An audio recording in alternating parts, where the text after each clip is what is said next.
Hi, my name's Mart. I'm a wildlife artist and Derwent Pencils ambassador. I've been using pastel pencils for over 20 years now, and in this video I'm going to show you how I might approach drawing a jaguar. Step 1. Know your subject. I tend to look at a lot of different images of my subject before making a start, just to get an impression of what it looks like from all different angles. When I finally settle on a primary reference photo, I take a few measurements, just like from the eye to eye, top of the head to the bottom, the width, down to the nose, and then I start sketching it out with a very light colour. In this instance, I'm using flesh. Now you're going to be doing a lot of sharpening with this medium, so step 2 is prime your tools. Take a craft knife and just cut away at the wood just to expose the pastel strip, and if you want it a little sharper for detail, you can just finish it off with a pencil sharpener. One of the great things about this medium is the ability to blend and layer. You need a blending tool, your finger. One thing I would say about this medium is that it pays to be cautious.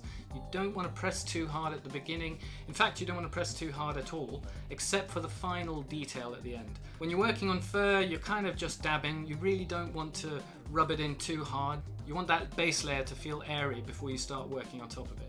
People think you can't make any mistakes with this medium, but that's not true. You can make plenty of mistakes, just not big ones. Pastel pencils are very soft, so you can remove the line even with your finger.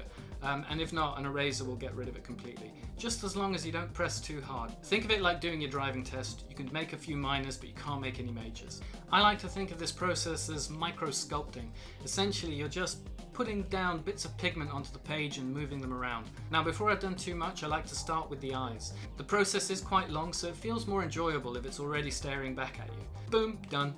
It's not quite as easy as that. We'll come back to the eye later. But I also like to get the nose done quite early. And working on the nose is a lot of fun because you can actually press a little bit harder. It's a very different texture to the fur, so you want to try and work as much of the pigment into the page, right into the grooves, and you'll get that spongy nose texture. Incidentally, the paper I use is Canford card. I've tried lots of different papers, and this is the one I found works best for this medium.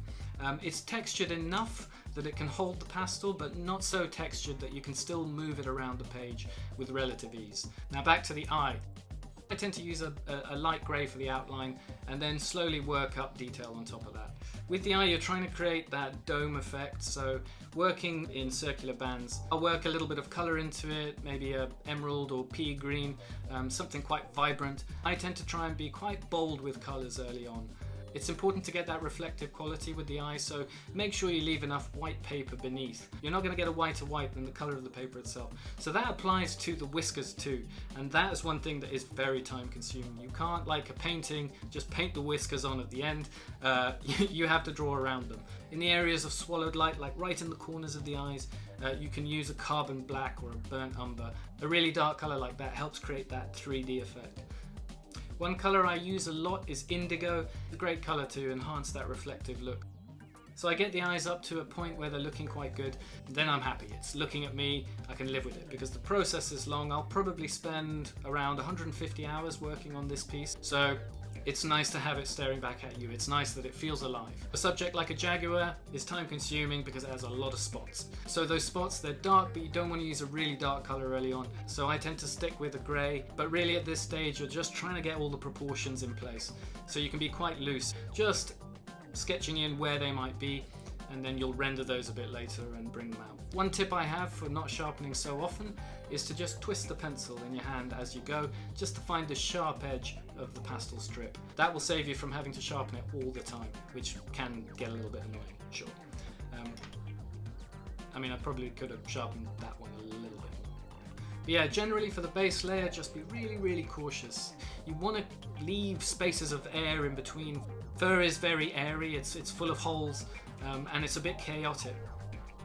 And that's it, the base layer is done. Woo! You can celebrate that, go have a cup of tea, have a break. That was a really good shift. Once you've finished the base layer, you want to lock all that good work in place. So you're going to use a fixative solution, something like this. There's a lot of different brands, even hairspray can work. Now with fixing, you don't want to do it too often because there's a danger of the surface becoming waxy. And once it becomes waxy, it's the most infuriating thing. You can't work on top of it. The pencil just slides off and it leaves a glossy, reflective patch. Sometimes spraying it can dissolve some of the detail, especially if you're doing it too close. So my advice would be to stand back, quite far back, in an airy space, and essentially just let it rain down on the page. And once you've got that fixed in, you can start working on the second layer. Essentially, layer 2 is just building up more detail. The temptation at this point is to try and speed up, but you don't want to do that. It's better to just keep cautious, slowly working up layer upon layer. It's time consuming, but it's quality time. I find it really beneficial for my mental health. It takes my mind off other things, gives me a focus and a sense of achievement when you see it starting to emerge from the page. I like to create a sense of perspective and depth, so I'll probably put most of the detail into this section of the cat and then just have it sort of fading out a little bit, sort of out of focus towards the back. I also like to play around with negative space and try and create hidden environments without actually drawing them. So I leave little bits blank just to give the impression of leaves covering certain sections of the face. So I've probably got a few more days on this, just honing the detail, finishing up on the eyes. It's the first and last thing I tend to do. And once you finish the eyes, just a very light spray at the end, just to lock it in, and then you're done. So that's a very general overview of my process with using this medium. As I said before, I've been using these pencils for a long time. I've probably put in 10,000 hours in the last 5 years alone. So I've got a little bit of a head start, but I genuinely believe that the more time you put into it, the better you get. So you can be producing work like this if you put in as many hours as I have. I'm self-taught and I've made loads of mistakes along the way, but mistakes are good. That's what helps you learn. And this medium is quite forgiving, so you can make mistakes, just don't make any big ones.